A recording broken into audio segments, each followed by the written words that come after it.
अच्छा, नेक्स्ट है हमारे पास 11.3। ये आपके जो पिछले चैप्टर के न्यूमेरिकल किए थे सेम वही है। At a particular temperature the speed of sound in air, at a particular temperature speed of sound in air is 330 meter per second. अब 330 मीटर पर सेकेंड ये क्या दिया हुआ है हमें? वेलोसिटी दी गई है, यानी कि हवा के अंदर जो हमारी आवाज की साउंड की जो स्पीड है वो 330 मीटर पर सेकेंड है। If the wavelength of the note is 5 meter. Wavelength का मतलब क्या होता है? लैम्डा। वेवलेंथ का मतलब क्या होता है? वो कितना दिया गया? 0.0, वो असल में दिया गया 5 सेंटीमीटर, लेकिन सेंटीमीटर को जब भी मीटर में चेंज करेंगे तो 100 पे डिवाइड करेंगे,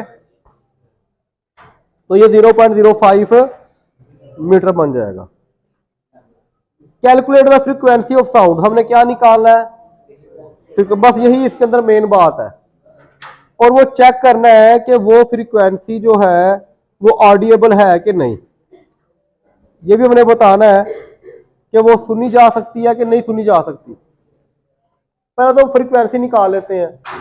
V = F लैम्डा, फ्रीक्वेंसी निकालनी है तो फ्रीक्वेंसी लैम्डा इधर मल्टीप्लाई इधर क्या हो जाएगा? डिवाइड हो जाएगा। वेलोसिटी 330, लैम्डा 0.05, डिवाइड करेंगे 6600 हर्ट्ज आपकी फ्रीक्वेंसी हो जाती है। अच्छा, फ्रीक्वेंसी कितनी सुनी जा सकती है? 0 से लेके 20,000 के दरमियान। तो ये ऑडिएबल है कि नहीं? ऑडिएबल है। आपकी फ्रीक्वेंसी रेंज होती है 0 से लेके 20,000 हर्ट्ज तक आप सुन सकते हो आवाज। अगर इसकी रेंज में है तो आप आवाज सुन सकते हो। तो देखो 11.4 है। A doctor count 72 heart beats. वो नब्ज जो होती है हैंड की वो पकड़ता है, वो काउंट करता है कि 72 हार्ट बीट्स है। आपकी हार्ट बीट कितनी है? 72 हार्ट बीट्स है। कितने टाइम में? 1 मिनट में। तो 1 मिनट में इतनी वेव्स, वो असल में जो होती है ना आपकी वेन, वो वाइब्रेट कर रही होती है, तो वेव ही हो गई वो एक किस्म की। तो वो 1 मिनट में 72 दफा वाइब्रेट करती है। तो हमने फ्रीक्वेंसी निकालनी है। फ्रीक्वेंसी निकालने के लिए हमें चेक करना पड़ेगा 1 सेकंड में कितनी दफा करती है। तो उसके लिए क्या होगा? Number of beats over time, number of beat over. तो नंबर ऑफ बीट्स कितनी है? 72। 1 मिनट का मतलब होता है 60 सेकंड। तो 72 ओवर 60 कितना हो जाएगा? 1.2 हर्ट्ज आ जाएगा। ये उसकी क्या आ जाएगी? फ्रीक्वेंसी आ जाएगी। अच्छा, अब आपने निकालना टाइम पीरियड। टाइम पीरियड निकालने का फॉर्मूला होता है कि आपने फ्रीक्वेंसी को डिवाइड कर देना है।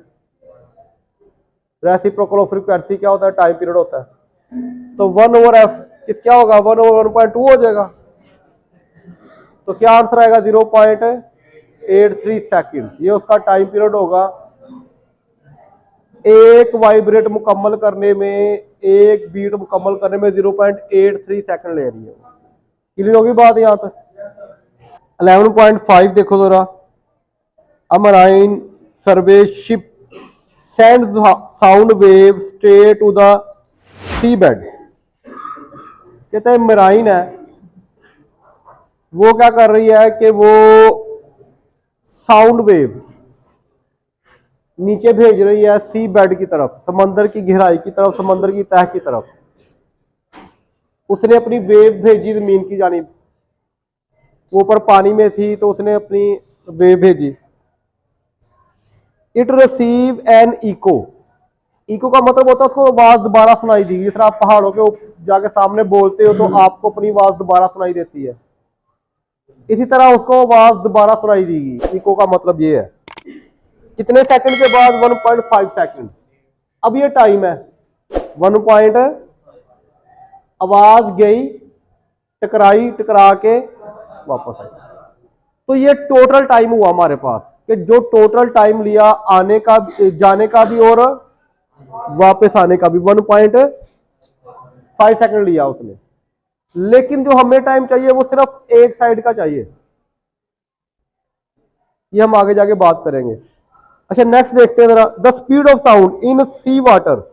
कहता है जो आवाज की स्पीड होती है पानी के अंदर वो कितनी होती है, 1500 मीटर पर सेकंड। याद रखना हवा के अंदर जो आवाज की स्पीड है वो 346 है मेरे ख्याल से। वो टेम्परेचर पे भी डिपेंड करती है कि 0 डिग्री सेल्सियस पे, 25 डिग्री सेल्सियस पे, 100 पे चेंज होती है, लेकिन थोड़ा वो फर्क होता है। लेकिन 342, 346, 348 इस तरह चेंज होती रहती है टेम्परेचर की वजह से। हवा के अंदर, एयर के अंदर जो है 346 होती है।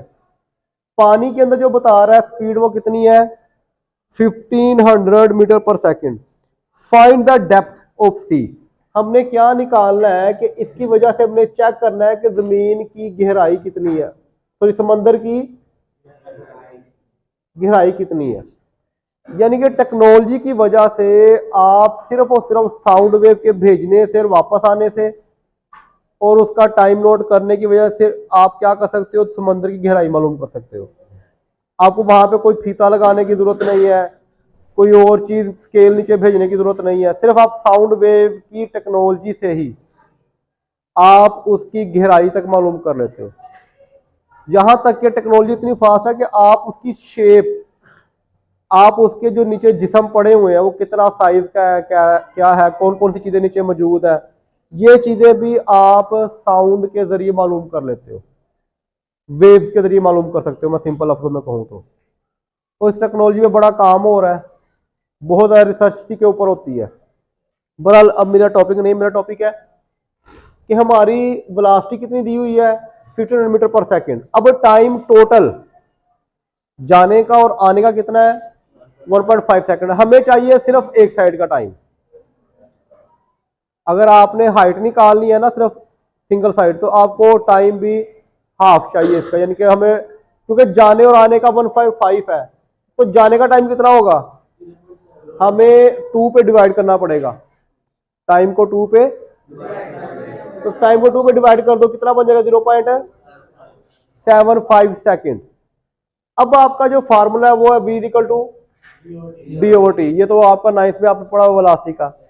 अब मैं कहता हूं वेलोसिटी कितनी हमारे पास, 1500 मीटर पर सेकंड। डी को मैंने क्या दिया, हाइट, क्योंकि डिस्टेंस ही है ना, डिस्टेंस को मैंने क्या कह दिया, हाइट, कि उसकी डेप्थ, उसका फासला, एच कह दो, डी कह दो, एस कह दो, कोई इशू नहीं है इसमें। टाइम जो लेना है वो आपने एक साइड का लेना है, वो कितना है, 0.75। ये डिवाइड हो रहा है, इधर आके मल्टीप्लाई हो जाए, कितना बन गया, 1125 मीटर, यानी कि 1.125 किलोमीटर। यानी कि आपने जस्ट वेव को भेजने से और उसको वापस आने में टाइम को हाफ करके आपने उसकी गहराई मालूम कर ली। क्लियर होगी बात। 11.6 भी सेम ऐसे ही है। A student clapped his hand near a cliff. एक पहाड़ी है, उसके सामने एक स्टूडेंट खड़ा है, वो उसके सामने ताली बजा रहा है। And hear the echo after 5 second. यानी कि आवाज उसकी ताली की गई और वापस आई, और कितने सेकंड में सुनी उसने, 5 सेकंड में। और एयर की बात कर रहा है ना। अच्छा, what is the distance of Cliff from the student. यानी कि यहां से लेके हमने यहां तक उसका क्या निकालना है, डिस्टेंस निकालना है कि उन दोनों के दरमियान फासला कितना है। सेम वही न्यूमेरिकल जो पीछे किया हमने। What is the distance of the cliff from the student if the speed of the sound v is taken as 346 meter पर सेकंड। और आपने जो स्पीड ली वो कितनी ली हुई है, 346 मीटर पर सेकंड, जो हवा के अंदर, एयर के अंदर उसकी स्पीड है। अब हमने क्या करना है, हमने टाइम जो है सिर्फ एक साइड का चाहिए, हमें दोनों साइड का टाइम नहीं चाहिए। अब एक साइड का टाइम लेने के लिए मुझे क्या करना पड़ेगा, जो टाइम है उसको 2 पे डिवाइड करना पड़ेगा। कितना बन जाएगा हमारे पास, ये 2.5 सेकंड हो जाएगा। अब फार्मूला वही रहेगा, v equal to d over t. Velocity कितनी हमारे पास, 346 है, और डिस्टेंस हमने निकालना है और हमारे पास टाइम कितना 2.5, ये इधर डिवाइड हो रहा हो तो क्या हो जाएगा, मल्टीप्लाई हो जाएगा 2.5 और वेलोसिटी कितनी हमारे पास 346, दोनों को मल्टीप्लाई करो कितना बन जाएगा, ये 865 मीटर बन जाएगा, यानी कि इतना दोनों के दरमियान डिस्टेंस है। क्लियर होगी बात। 11.7 देखो जरा, a ship send out ultrasounds that return from the seabeds and is detected after 3.42 seconds, यानी कि यहां पर जो टाइम है, आपकी वेव गई सी बेड से टकरा के वापस आई और इसमें टाइम कितना लगा हमारा 3.42 सेकंड लगा। If the speed of the ultrasound through sea water is 1531 ये इसकी क्या है, वेलोसिटी है मीटर पर second. What is the distance, फिर हमने क्या निकालना है, डिस्टेंस, यानी कि उसकी डेप्थ निकालनी है, उसकी हाइट निकालनी है, उसकी गहराई निकालनी है, समुद्री कितनी है। तीनों न्यूमेरिकल एक जैसे ही है। सबसे पहले हमें टाइम लेना पड़ेगा एक साइड का, तो टाइम 3.42 है, इसको क्या करोगे आप 2 पे डिवाइड कर दोगे, क्या आंसर बन जाएगा 1.71 सेकंड। वेलोसिटी कितनी, अब फार्मूला लगाओ, v equal D over t, velocity कितनी हमारे पास 1531 और डिस्टेंस आपने निकालना है और टाइम कितना हमारे पास 1.71 इधर डिवाइड हो रहा है, इधर क्या हो जाएगा और 1531 से मल्टीप्लाई करो, क्या आंसर आ जाएगा ये हमारे पास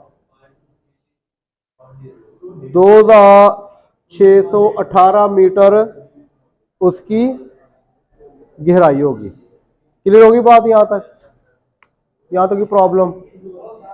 ये तीनों न्यूमेरिकल सेम है, कोई डिफरेंस, सिर्फ आपने समझना है कि क्या दिया हुआ, क्या पूछा गया और कैसे इसको सोल्व करना है। 11.